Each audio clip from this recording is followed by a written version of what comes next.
we are so delighted to have you all join us today. Back in October of 2020, for those of you who are not aware, we had the great privilege and pleasure of having the Hispanic Chamber of Palm Beach County join our organization. And so we are thrilled to be one entity now and have Maria Ann Tuna as our Executive Vice President and in charge of Business Development and Hispanic Affairs. As you all are aware, it is Women's History Month for March. And so this is so exciting to be partnering with CareerSource of Palm Beach County to bring you this program. And we're so excited to be highlighting these dynamic women today. And I have the privilege of introducing our moderator for today, who is the CEO and President of CareerSource Palm Beach County, Julia DiTallo. And I'm very proud to read her bio to all of you. Julia DiTallo entered the U.S. Navy as a direct commission upon graduation from the University of New Hampshire. She served as a Nurse Corps officer for 22 years before retiring. Commissioned as an ensign in 1984, she was stationed at the National Naval Medical Command in Bethesda, Maryland. Her assignments included Branch Clinic, MCAS El Toro, Naval Branch Clinic, Iwakuni, Japan. She also was with the Naval Hospital in San Diego and in Jacksonville. She was a trained member of the Naval Rapid Deployable Medical Force. She obtained her master's degree at UCLA while stationed at El Toro, California. She culminated her naval career in 2006 as the commanding officer of the Naval Hospital Jacksonville Detachment Unit, Naval Operations Support Center in West Palm Beach, Florida. As a nurse, Julia was a critical care clinical nurse specialist working concurrently in hospitals in the locations of her duty stations. Upon retirement, Julia redirected her life to focus on her children, then returned to the workforce and a career in assisting disabled war veterans finding suitable employment through managing the Veterans Employment Unit of CareerSource Palm Beach County. Currently, as I shared with you earlier, Julia is the President and CEO of CareerSource Palm Beach County, and she's on the Executive Board of Directors of the Wounded Veterans Relief Fund. She and her husband, Dr. Robert DiTallo, also a former commander and naval flight surgeon, have been married for 30 years and have 2 children. It is my distinct pleasure and honor to introduce Julia DiTallo. Thank you very much, Mary Lou. And good morning, everyone, and welcome to Women in the Workforce. The Department of Labor reported that in 2019, women comprised 50% of the country's workforce, outnumbering men and underlining the importance of their place in the economy. These statistics also showed women worked mostly in government, healthcare, and education. Palm Beach County was no exception, as women in our workforce are present in these industries as well as hospitality and retail. More importantly, women are present in the leadership roles of these business sectors. From our county administrator to our county commissioners, college and university presidents, hospital CEOs, chamber presidents, business, economic, and workforce development, nonprofits, private businesses, and even our science museum has women in leadership role. But how can women be successful in a time when women's role in the workforce has been impacted by the pandemic? Today's webinar will share how women can build a network to support themselves and other women, increasing their personal network and net worth. How can we use education to reskill, to retool ourselves to meet the needs of the new workforce? And lastly, how can we use technology to develop our personal brand, connect to others, utilizing emerging technologies, and build new careers? We are honored today to have with us 3 distinguished speakers, and who will address these timely topics. And it is my pleasure to introduce our first speaker. From the U.S. Chamber of Commerce in Washington, D.C., Ashley Wilson is the Vice President of Government Affairs and the Executive Director of Women Taking the Lead at the U.S. Chamber. As the creator of the U.S. Chamber's Women Taking the Lead initiative, Ashley brings together high-performing women leaders in business and in government to solve critical problems and advance a growing network of leaders at the vice president level and above. Ashley's role of the world's largest business federation also includes serving as the U.S. Chamber's chief lobbyist, providing general legislative strategy and direction for its government house lobbying team. She is also in charge of helping build out the public affairs arm of her division to showcase the Chamber's work on Capitol Hill and putting a spotlight on many ways business can lead in advocacy. Ashley's focusing on telling stories in innovative ways, organizing efforts to strengthen and build grassroots networks, and executing and directing new approaches to bring together business community stakeholders and top government officials to collaborate and create action plans on key issues of importance to the business community. A recognized voice on women in leadership, tax, trade, infrastructure, retirement, and transportation issues, Ashley speaks around the country and at state and local chambers, industry events, and legislative conferences to educate and activate grassroots on critical issues important to the business community that are pending before Congress. She participates in broad and diverse industry working groups, as well as the Chamber's freshman forums with new members of Congress. Her career started on Capitol Hill, where she served for 5 years as the senior advisor for the chairman of the Senate Finance Committee, Senator William Roth Jr. She lives in Northern Virginia with her husband and son and is passionate about adoption and is a member of the Gift of Adoption Fund's Capital Region Board of Directors. Ashley, it is a pleasure to introduce you this morning. Welcome. Thank you so much for that very kind and long introduction. I really appreciate it. And thank you to the Central Palm Beach County Chamber, the Career Source, Palm Beach County. And I think it's just wonderful that the Hispanic Chamber is now part of the Central Palm Beach County Chamber. I couldn't be more thrilled to be here today and share the stage with such remarkable women. Today, yes, I want to talk to you about the importance of community and connectivity, especially for women leaders. I'm going to tell you about why your network is so important and what you can do to cultivate it in this new virtual world. Look, we all know that no one gets ahead in this world without a lot of help. Your network is your destiny. Your network is your net worth. It is so important. It is the most valuable form of social capital. Supportive relationships, we all know, help people rise. They spur innovation and collaboration and progress. They also get people jobs.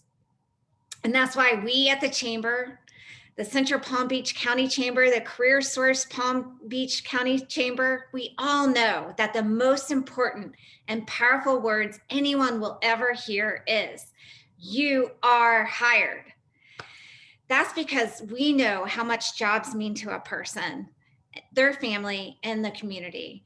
And that's why this past year has been so incredibly hard. The pandemic has presented so many challenges for businesses, and it's made it really difficult for them to survive. Even more upsetting is the impact the pandemic has had on women in business, especially women of color. Pandemic pressure is falling on women more than anyone. So with so many increased responsibilities at work and home. The result is that women are leaving the workforce at an astounding and troubling rate.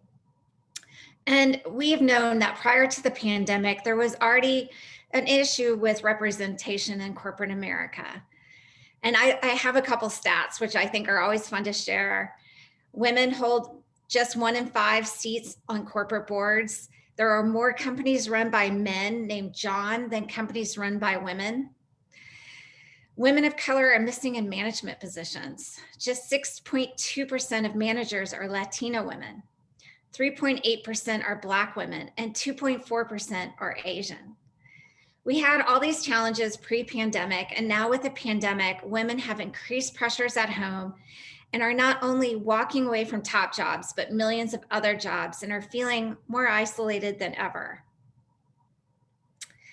And that's why at the Chamber, at all our chambers, we've made it our business to bring women together to talk about where women are, to showcase their leadership, their successes, their businesses, and to help all the up and comers. And that's why we created Women Taking the Lead. And a lot of people have asked me, why, how did this get started? And I have a story to tell you. Once, several of our friends, my friends, we went to the beach because all great things happen at the beach. And we left our families, our jobs at home, and we went away for the day. And as we were sitting there, one of my friends turned and said, "Hey, have you seen this article? It's in the Washington Post. It's in on the Hill magazine. It's saying the title is, Where Are Women?" And it quotes this really well-known executive recruiter that says, "I am under so much pressure to come up with a diverse slate of candidates for these top jobs, but I can't seem to find them." And we all laugh because here we are, we're VPs of the US Chamber of Commerce, VP of American Express, of the Carlyle Group, of Coca-Cola. And we're like, "What do you mean you can't find us? We're all right here." And then we had this serious conversation of why can't they find us? And what do we need to do? Are we spending more time working at our jobs and less time talking about our jobs? Are we not networking enough? Are we not on panels or speaking across the country? What do we need to do to be seen and to be heard? And, the conversation came up about a really well-known formula, and it's called PI, which represents performance, P, I for image, and E for exposure. And it turns out that the success stories, especially for men, is that E for exposure, they tend to spend 80% of their time, men do, talking in the exposure world. So they're talking about the work they're doing, and they're spending 10% of their time on image and 10% of their time on performance. Whereas women, on the other hand, tend to spend 80% of their time on performance. They put their head down and they work really hard, hoping that they'll get noticed and that they'll get promoted, and 10% on image and 10% on exposure. And that really, what we need to do is kind of reverse that, or work to make sure that this is all even. And so as we talked about this, we said we really need a platform. And I said, "I have a platform. I work at the US Chamber of Commerce. The Chamber has a platform. Let's do this. Let's create a platform where monthly we have women speak and gather and network and talk to each other and help each other." And that's what got started. Just in 2019, we had 30 women who opened up their pocketbooks and said, I will fund this program. And by the end of the year, we had almost 1,000 women who are participating in monthly events across the country and speaking engagements. And so we've known that this has been incredibly success because recruiters are now calling us, asking us, "Where can I find a woman who does X, Y, and Z?" There's speaking opportunities that are occurring. But women are being able to promote their businesses. They're supporting candidates, women candidates, and they're championing each other's ideas. And so we're just really thrilled that we have this platform. We're thrilled that you all are looking at this, and we hope that you continue to do it beyond Women's History Month. And again, my point is, there is so much power in our networks, in our communities, and we as women need to recognize that and start leveraging it to help and support and showcase each other. So how can you do that? You can do that by recognizing that we build networks differently than men, and we use them differently too. Research clearly shows that women need different kinds of networks than men to advance and succeed. They need wide developmental networks, and they need close inner circles. And for whatever reason, women sometimes don't have mentors or sponsors. They feel uncomfortable seeking advice within their own organizations, and they tend to lean on external networks and friendships. They go outside of their companies to ask for advice. Women, again, tend to network in more social ways. That's why book clubs are so important. And men's interactions tend to be more transactional. Women dramatically undervalue their professional networks. Between the people we know at work, our church, our schools, our neighborhoods, we have vast communities and we have vast networks. And we just need to recognize that and utilize them and cultivate the connections in our neighborhood on this Zoom call in your community, and realize that these women are not your competition. They are likely one key to your success.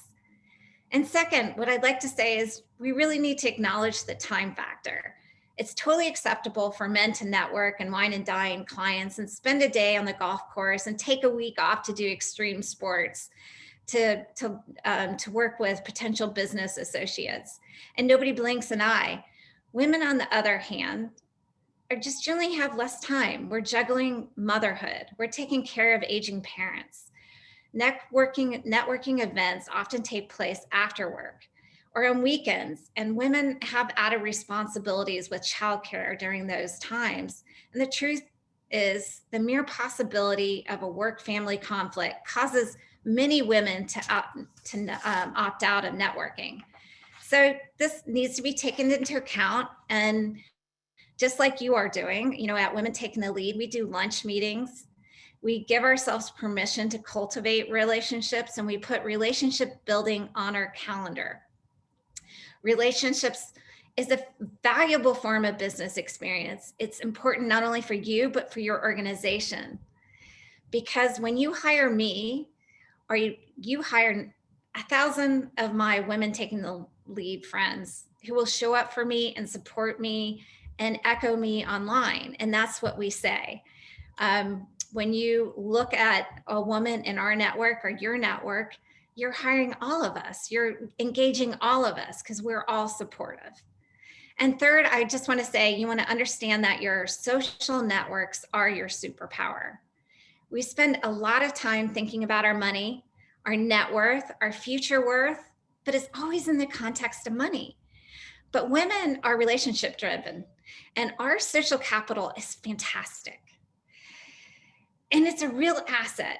And research shows that the greatest predictor of success is not your financial portfolio or how you think about it. It's your ability to collaborate with your wider network, your ability to collaborate with all the people you know. You already have a really valuable portfolio, and those all around you. The people in your life can help you. And I'm one of them. There's a lot of crazy smart women on this panel and in this room and on this call, and you need to talk to them and not be afraid. And once you recognize all this, you just need to get practical and leverage the power of your network. And here are a couple tips on how to do that. First, you really just need to set a goal to cultivate relationships and to meet new people at least twice a week. Set a reasonable goal for yourselves. A lot of people say, I'm going to read 20 books in 1 year. You can say, I want to meet 20 new people in 1 year and really cultivate meaningful relationships. So you also want to go to curated invite-only events or any event, but the curated ones and the invite-only tend to kind of collate people who are in similar interest areas. And when you connect to someone, a lot of people say, well, how do you go up? How do you meet somebody? I wouldn't say, hi, my name is Ashley. What is your name? Or what do you do? I would say something like, ask them what they're working on, because it really gets to the passion of who they are. If somebody said, hey, Ashley, who are you? Or, what are you working on? I would say, I'm a chief tax lobbyist at the U.S. Chamber of Commerce, but what I'm really passionate about is helping women connect to other women and helping women succeed. And then they kind of understand who I am. I would listen to their stories too. When people tell their story, you want to have a story, you want to have your elevator pitch speech ready to go. So when people ask you, you can tell them what you're doing and what you're working on. But when they tell you that, you want to think about how you can help them. And when you want to think about how you're going to make everyone else around you successful. So you want to stop focusing on the to-dos and really focus on the to-meets. And you want to reward everyone you meet with your success and let them know as you progress in your career, and let them know what you need and how it would be helpful. Even just today, I got an email early in the morning that said, I am about to put something out on social media. I'm a little nervous. It's a blog and I'm a thought leader. Can you help me? And it was sent to 5 or 6 women. And we tend to do that for each other all the time. I'm about to post something. I'm about to speak. Can you show up? Can you help? And we all do it. So that is just incredibly helpful for a career. And then, there's what I call 5-minute favors. This is so easy, and what you can do to cultivate a relationship is one is serve as a reference for a person on LinkedIn. You can serve as a reference for a product or a service. If there's a woman or there's a person you want to meet and they have done something fantastic, mention it. You can retweet the person you admire, their post on Facebook or Twitter or LinkedIn. You can send someone a handwritten note just saying, it's great to meet you. I've always admired this. That kind of builds a relationship. Or, you were great when you spoke. You can make an introduction. That's the most incredibly helpful thing I've noticed for people. A lot of times I have somebody who says, I just wrote a book, and I say, great, I know 3 women's networks, or I know 3 other networks who would love to hear you speak. And I make those introductions, and it's something that helps elevate people, and it's the easiest thing you could ever do. And of course you can give advice or counsel, and these are all easy things to do to move a relationship forward. And, I guess I would also say is you always want to get outside your bubble, and you want to look beyond your silo. You want to expand your network. You never know who's going to help and how. So you want to connect with people who are different than you. Early on, when I was building Women Taking the Lead, someone suggested I meet a woman named Nicole Venable. She's a lobbyist who runs a group called Black Girl Magic for Black government relations professionals. Now, I could have looked at her and her work as competition, since we were basically doing the same thing. Instead, I reached out and looked for ways we could connect and collaborate and partner. Well, it changed everything. It expanded the networks of our women in both of our organizations. We learned so much from each other, and we are now trusted friends and advisors. And now both groups show up for each other in Washington and around the world. It's an incredible inner circle that we have created. And I guess the final tips I'd like to give you is I want to bust the myth that you shouldn't do business with friends. That's the craziest concept I have ever heard. The truth is, friends do business with friends. That makes more sense than doing business with strangers. Make friends and not contacts. Build those genuine relationships and connect, champion, leverage, and you will discover just how powerful a concept that is. So, in closing, I want to remind all of you to look at the other women on this Zoom today and get to know them. I want you to reach out and connect after this call. Don't just hang up and move on. Remember, these are the women that can help you. Connect with them on LinkedIn. And I know we're going to have this fabulous LinkedIn speaker later in the day. So listen to what she says, connect with her, connect with everybody who has shown up. Remember the power of referrals and introduce each other to someone new. Send emails to follow up with a copy. So it's not just about selling, it's about a relationship. And applaud each other's successes on social. So you're not just celebrating your own activities, you're elevating others. And championing your connections when you hear about a job or speaking engagements, that would be good for them. That is how you strengthen and expand your network. And that's why it's important for all of us to do. Because our network is our net worth, and it makes all of us far wealthier than we can ever realize. So thank you for the opportunity to speak today, and go and meet somebody new. Thank you, Ashley, very much. Those were some great pearls of wisdom that I'm going to take with me when I speak with other groups as well. We have one question from our audience. She loved your network is your net worth. But the question is, what is the difference between a mentor and a sponsor? So that is a question I often get. A mentor is someone who gives advice and is somebody who you can seek out in your career, somebody who just helps you along the way. And a sponsor is somebody who is already in a senior role in your organization, and she looks, or he, and says, I really want to help this person move up internally. So she really kind of, he or she takes this person from another organization or within their own organization and pulls them up. And you really need both, right? You need to develop mentors. And a lot of people ask me, how do you get a mentor? Well, for one, I would start with by being a mentor, because I have learned the most from the young people in my office.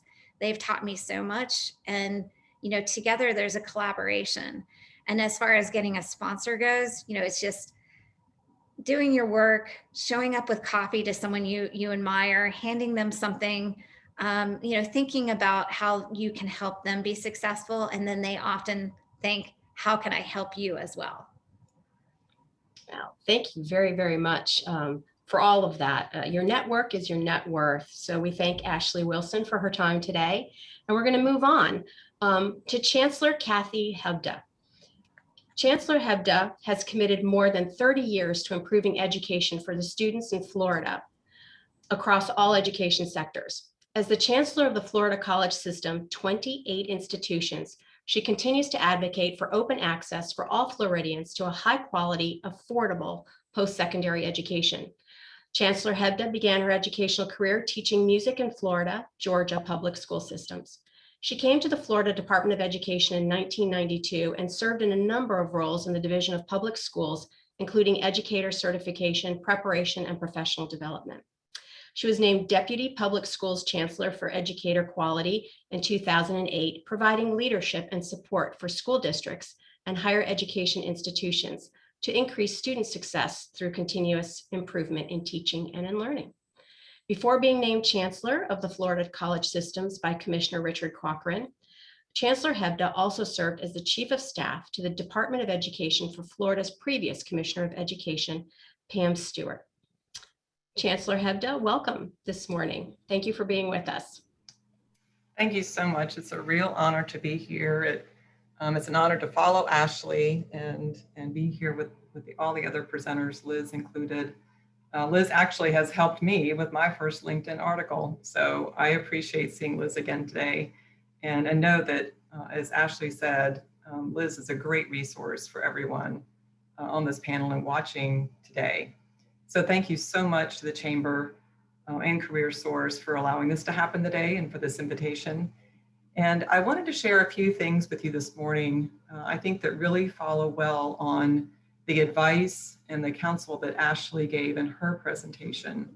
So I'm going to share my screen just for a moment.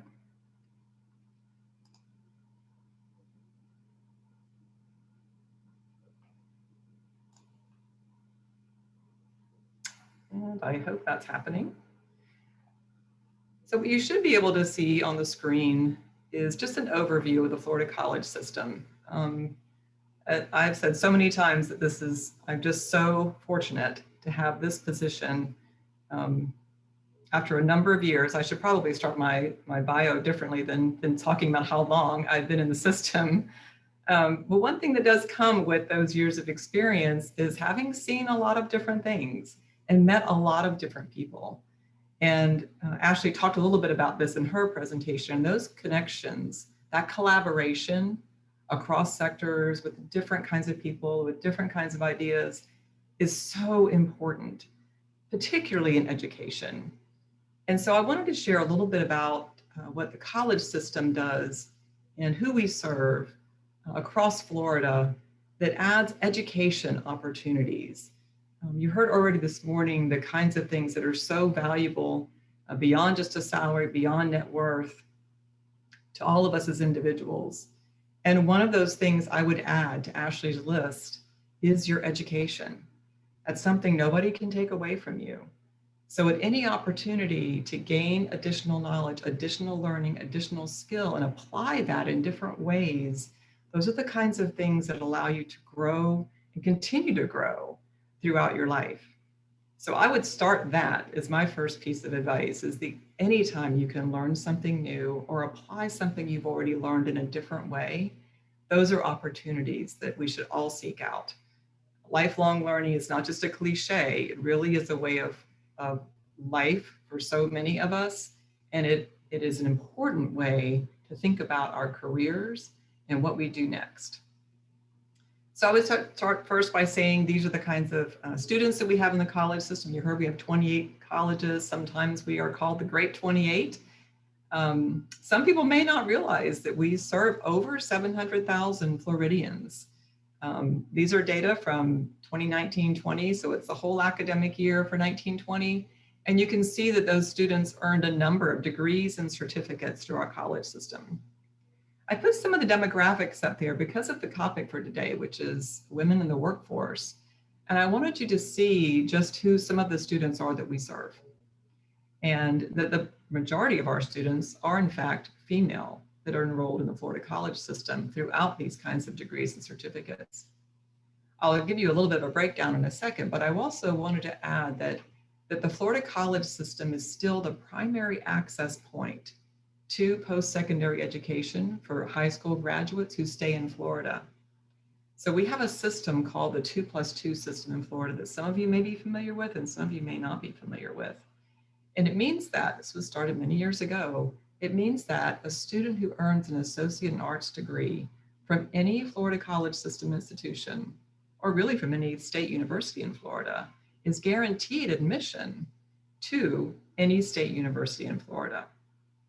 Now that may mean that you have to do some additional prerequisites while you're doing your AA to be admitted to a specific degree program, but your admission to the institution is guaranteed, and that's in the law.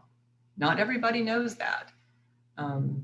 It was, I think, more widely known a couple of decades ago when it was in its heyday, the 2+2 system.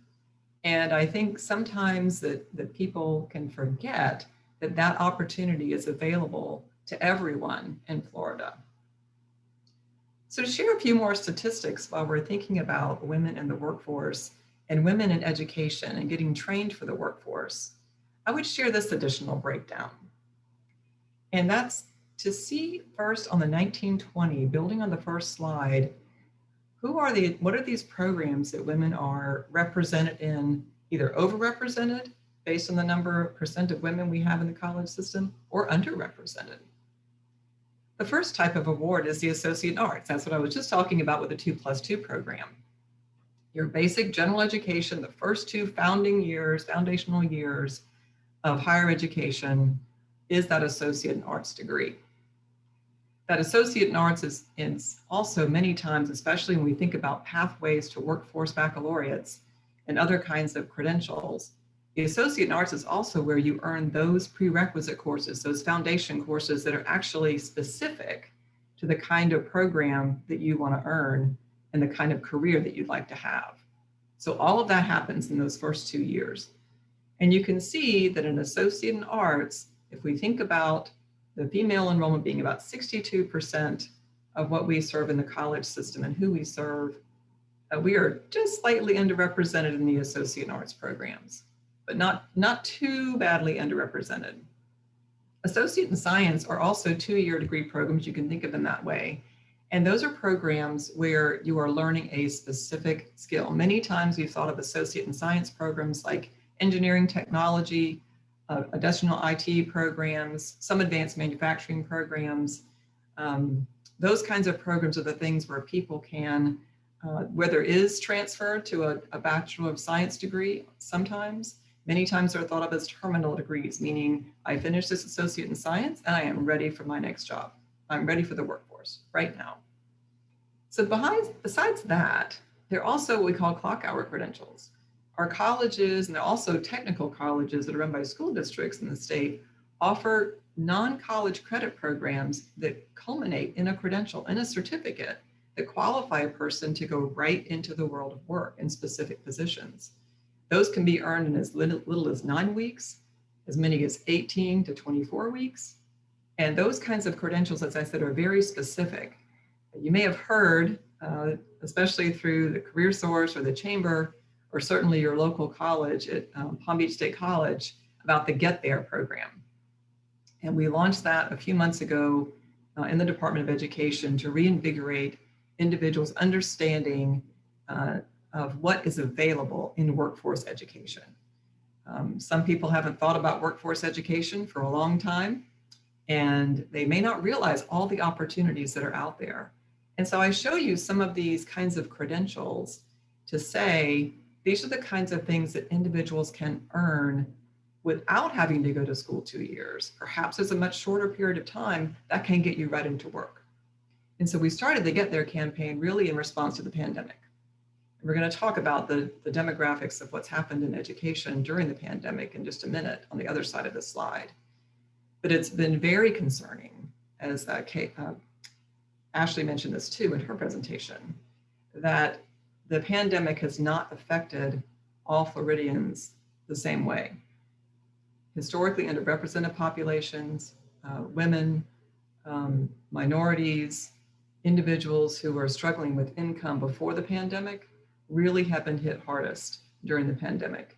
And so the Get There campaign was combined with a rapid credential program and grants and some really hard work by our colleges to do outreach and find those individuals who may have been displaced or underemployed or furloughed because of the pandemic and provide them with an opportunity to learn a new skill that's very marketable, middle to high wage, and get right back into the world of work, into a job that has increased potential, lifelong potential for those individuals. And so these kinds of credentials that you see here, in addition to the associate degrees, are the kinds of things that can help individuals do that. Now, it's interesting, I will tell you the tooth at the bottom there, advanced technical certificate, is actually something that after you've completed an associate in science degree, you can come back and do a little bit of extra credit and get a sort of upskill in one specific area. That's what those are for. And then baccalaureates, you see that our females, our women, are a little bit overrepresented slightly in the baccalaureate programs. So I'll talk about then quickly the 19 to 20 context, because I mentioned the pandemic, and there's been a lot of talk about whether students have come to college, have they fallen away from college, what has happened with education during the pandemic. And certainly the struggle to stay in school, to start school for our high school graduates and our returning adults that typically come to the college system has been real. We've seen it. Colleges have done all kinds of outreach trying to help individuals. They have even scholarships, and they are continuing to do that with current high school seniors and all of the individuals that they have in their service areas to make sure they can get back to school. So you can see that just like across the nation, first time in college students who finished high school in last year, in 1920, their enrollment dropped significantly, nearly 25% in our college system. You can see there was a little more resilience in those individuals that were already in college. They were able to stay, they were able to persist and persevere. And you also can see, which I think is very encouraging for today's conversation with regard to women, that when you look at male and female enrollment, that the dip in male and female enrollment is very different, but women found a way, and more often than not, to persevere in the college system. That's really encouraging. What's disheartening and what we are still working on is still, no one wants to see a 13% drop in women. Certainly no one wants to see a 21% drop in our male students. So colleges are actively recruiting, continuing to recruit, not just the seniors that are about to graduate high school and the returning adults, but those seniors that graduated last year and did not show up this year like they normally would have. You can also see the difference in full-time and part-time. It makes us think and wonder that our part-time students who are already, which is the majority of students in the college system, which are already juggling work and family. Ashley mentioned some of these things, taking care of parents, taking care of children, all the remote learning that was going on in families and remote working that was going on in families this past year, that took a toll on many of our college students. So we are actively recruiting. Those seats are still available. There are available seats for you in your community to enroll in your local college and enroll in a variety of programs that can help you, both online, face-to-face, hybrid mode, lots of different schedules that can accommodate what you're doing and what's going on in your family that can still provide you the opportunity to get a high quality education, and even more affordably than before. I'm going to show this slide quickly just to say that I want to touch a minute on our mission in the Florida college system. I provided these things from Florida statutes because sometimes we think, well, statutes are pretty boring and pretty dry, and many times they are, for sure. I mess with them a lot. But I wanted to point these things out because I wanted us to realize and to note today that for the state of Florida, when we talk about everything from the legislature to the governor, commissioner, department, colleges, school districts, everyone, there is a clear purpose for education in the college system. And I want to point out a couple of those notes to you.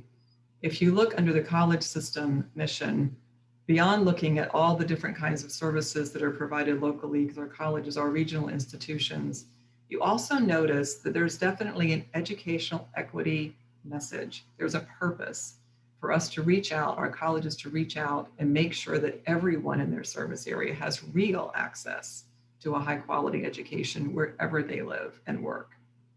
And then you can also note that in career and technical education, our mission in career and tech education is so that all of our citizens and residents can realize economic self-sufficiency. That's huge. Those are the kinds of things that Ashley was giving us advice on in her presentation, how to secure that and how to maintain it and help it grow and blossom. I'll end with a quick story too, and I'll stop sharing my screen here. When I was visiting colleges this past year, before the pandemic, I made a point of going to each and every college. I still have a few on my list because the pandemic slowed me down a little bit. But one of the things that I noted to a person is that the dedication of the faculty and the staff and the quality of the faculty and the staff. These are people that are teaching courses because this is the business and industry that they were in. And so I would encourage everyone that to go on a college campus, to see what career and technical education is like. Advanced manufacturing is not what it was when many of us were younger. These are exciting courses. These are computer-driven, high-tech, really exciting careers, and that also involve those kinds of skills that you want to be involved in. Just like Ashley was talking about, that collaboration, that teamwork, all of those kinds of things, entrepreneurial skills, all of those things are involved in the programs now and are taught and fostered in our college system. So I would encourage anybody who's curious to check it out. Check out their local college program. Go and see what's offered there. There's a lot that you can do to become a lifelong learner. Thank you, Chancellor, very much for that information.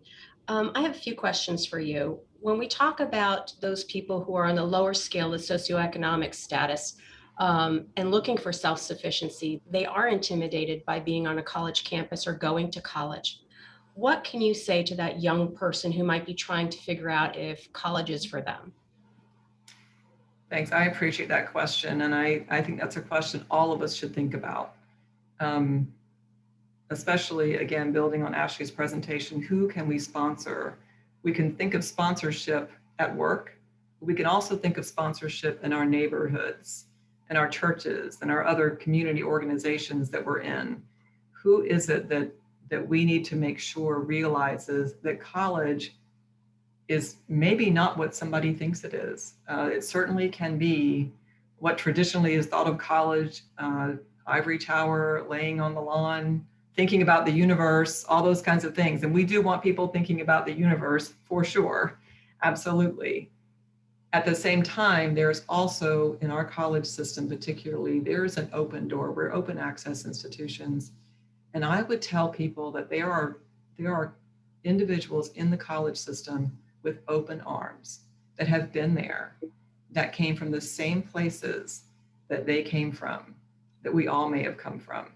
They've had that experience, they've made it work, and they are there to be that mentor, that sponsor, the person who can help them make every decision they need to make and make all those milestones and career goals that will get them a high quality education and help them succeed. I think sometimes people think that they'll be all on their own in college. And yes, you do have to do the work. You do have to put in the time and the hours, and you do have to study. No kidding. At the same time, there are an array of people who are there to help and support every step of the way. Those are good points. And you know, the benefit of the college system too is that it flexes so that you can work and go to school at the same time. And I think that's a Absolutely. big plus to it. But for those people who do decide to go to college and take some courses to improve, reskill, retool, are there female role models or mentors on your college campus systems? 100% there are, and they are throughout the college system. We have, we're not exactly overrepresented. We're a little underrepresented in the president role right now. Nonetheless, the women presidents that we have in our college system right now are amazing. Right there in Palm Beach State College, you have Ava Parker, who is the president there, and she is a remarkable person. She has given me advice on more than one occasion. She's a super mentor and a great example. There are a number of those. So you have presidents who are role models. You have individuals who are deans and professors and team leaders and all kinds of things. Coaches, they are throughout the college system. We can do better for sure, but we actually have a process where colleges examine and set goals for themselves for equity when it comes to everything, including women on their staff, both at the faculty level and in the administration level. And so colleges actually work on that constantly and set goals and try to reach those goals every single year. And we collect those things in our division. And I can even share those with anybody who would like to see them, but colleges are doing a really good job, not just getting good representation, but maintaining it and still trying to improve it all the time. Thank you. And what is that one thing you would tell a young person if they were wondering if they should go to college? What would you say to them? You can do it. You can Absolutely. And I think we should, that's something I would request that all of us think about. Think about one person in your life that you can help ensure that they realize they can do it one step at a time, but they can do it, and they can do it really well. Thank you, Chancellor. You know, that's one thing we always tell people when they're looking for a job. No one can ever take away your education, and education can only help you aspire to a better job. So thank you so much for your time today and for this valuable information. Thank you. So we're going to continue on, and we have another exciting speaker, and one that's very relevant. As we know, the pandemic has really forced technology to the forefront, even more so than ever before. So today we're lucky and privileged to have Elizabeth Wilkie with us. She is the global cross-functional lead for LinkedIn's future work research agenda, focusing on career pathways, entrepreneurship, and emerging technologies and global integration. She has over a decade of experience in domestic and international public policy research, strategic planning, program design, project management, implementation, and evaluation.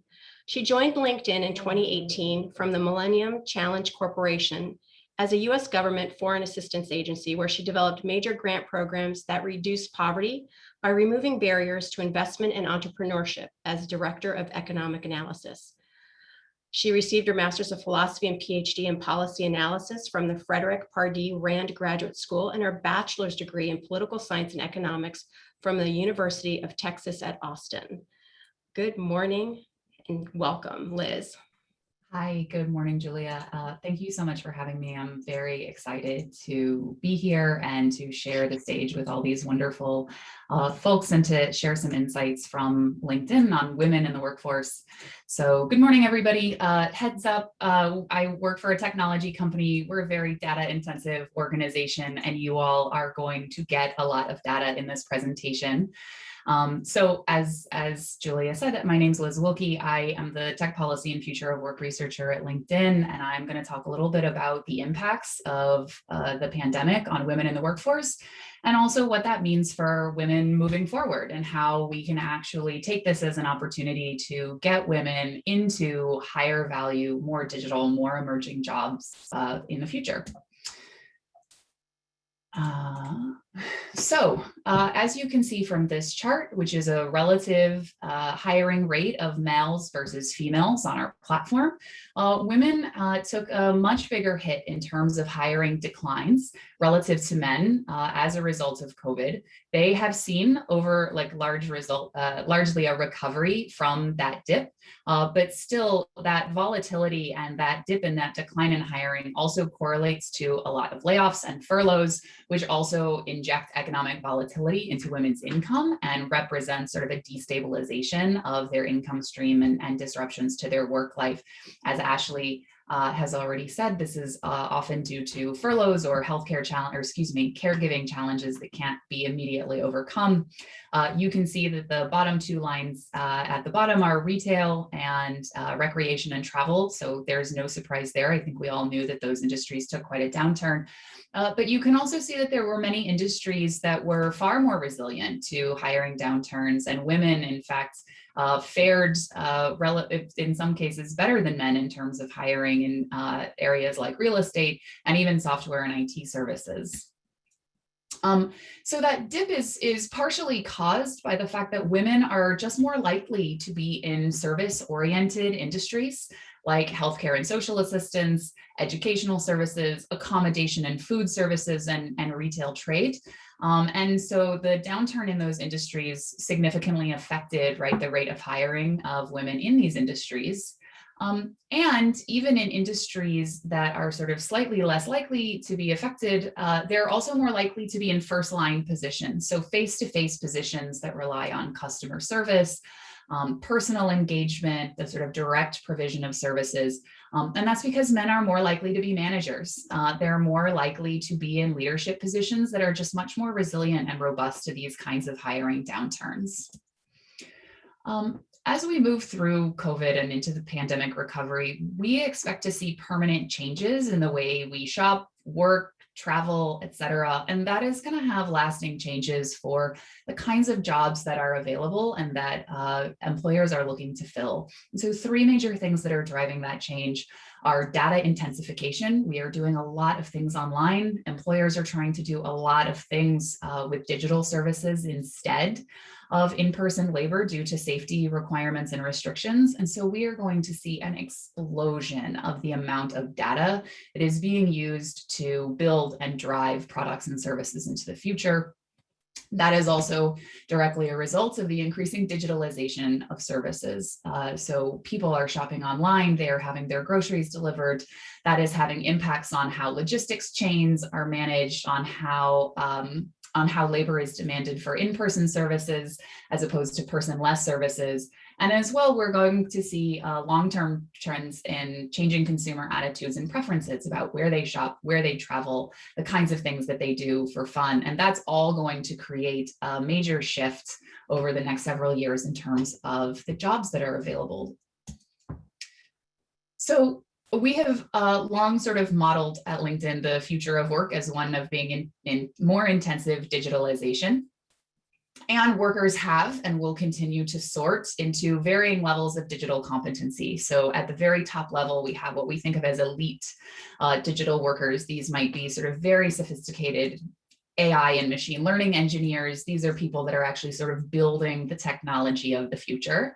And then sort of all the way down, you have sort of very intensive users of digital tools, right? So these might be really excellent digital marketers or people who, you know, are very sort of specialized and they intensively use digital technology to do their jobs, sort of all the way down to sort of the most basic people who are using Word or other digital tools in their daily life, sort of all the way down to non-digital.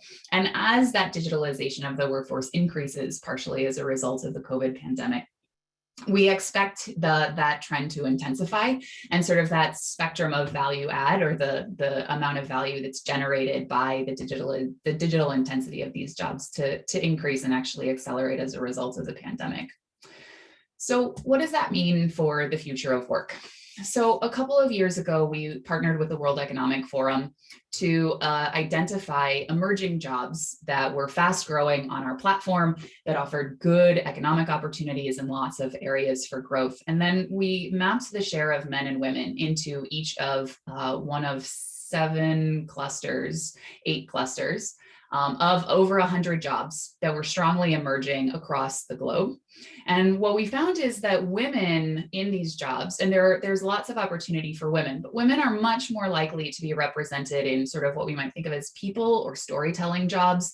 So you can see that females sort of outnumber men in people and culture, content production, which is telling stories, writing copy, as well as they also have strong representation in marketing and sales, which are all sort of very people oriented and that connection. And what we see far less is women represented in sort of more data intensive or what we might think of as traditional STEM jobs. What that means, right, is that as the opportunity in each of these areas expands, the earnings potential in these areas is not equivalent, right? So the average salary for a data scientist in the United States is almost $100,000. And the average salary for a marketing manager in the United States is about $65,000, according to Glassdoor. And so if we think that women are going to disproportionately be in sales, marketing, and content roles, and men are going to be disproportionately in data, AI, and engineering roles, we can see that that is probably going to lead to an income trajectory difference that might be substantial where men and women are concerned. And what we'd really like to do is think about how to get women into these more technical roles and into these more digitally intense roles as the opportunity to go into them expands. What we've also seen is that for most of those digitally intensive roles, the female pipeline is actually larger than their professional representation, which suggests that there's some amount of attrition or people joining these fields, women in particular, joining these fields and then dropping out or being relegated to a lower level of professional achievement. And so that should make us wonder why is that the case and how can we address women's opportunities in these areas. So LinkedIn obviously has a lot of data on skills. So skills are the first place that we look to think about whether or not there's an explanation for why women don't seem to be excelling in some of these careers as much as men. And we don't find a very strong skills argument. Now you can see that there's definitely a gender gap in terms of the women on LinkedIn who represent themselves as having these disruptive tech skills relative to the men. But I will show you that that pipeline issue can be a problem. Men are actually more likely in most cases to report these tech skills, but the employment ratio difference is significantly bigger. So if you take cloud computing, for example, men are 2 times as likely as women to report that they have cloud computing skills, but they are 7.5 times more likely than women to be employed in cloud computing jobs, which suggests that the pipeline is a challenge, but the outcomes in the hiring are also, and perhaps a bigger challenge. So why might this be? One option, right, is that behavior and bias really are challenges. Sort of once women have entered the workforce, well, from the pipeline and to coming into the workforce, women do face bias against their professional advancement, particularly in technical roles, right? So we know from our platform that recruiters are significantly less likely to reach out to female software engineers. Females are actually represented at parity to their skills in technology roles, but they're represented at less than half that rate in senior technology leadership roles. And 33% of women actually can be discouraged simply by the way a job description is written. Their job descriptions can use language that discourages women and other diverse applicants from applying. So there's a lot of work to be done on all fronts to think through what can be done to support women in the workforce. So I'll stop there and then just sort of give some closing thoughts that women have been disproportionately affected by the downturns related to COVID, and the jobs that many of them were doing are unlikely to come back at the same level in force and on the same timeline that they were on. we have an opportunity to upskill and move women in particular into new technology roles that are going to be more important and more intensive and offer more economic opportunity and resilience going forward. And the question is, how do we both upskill, right, by using our community college systems, by using certificate programs, by helping women, right, find and connect to these jobs through their networks, but also by creating supportive environments for them to really thrive and sort of bring their full selves to their work and to feel like they belong in these jobs. Thanks, Liz, very much. That was very informative. Here at CareerSource, a lot of our job orders that come in require digital literacy, more and more so now than ever before. And one of the things that we as employers want to know is, how can we support women in the workforce with digital literacy to make them their fullest, most productive selves on the job? Thanks, Julia. I love that question. So I think that employers actually can do quite a lot, and employers in particular can take advantage of state credits for training employees. There are many resources available. I think that employers in particular, it disproportionately benefits women to have active conversations about career development. So Dr. Christine Exley at Harvard has done some excellent work on women's self-promotion and women sort of promoting themselves in the workplace. And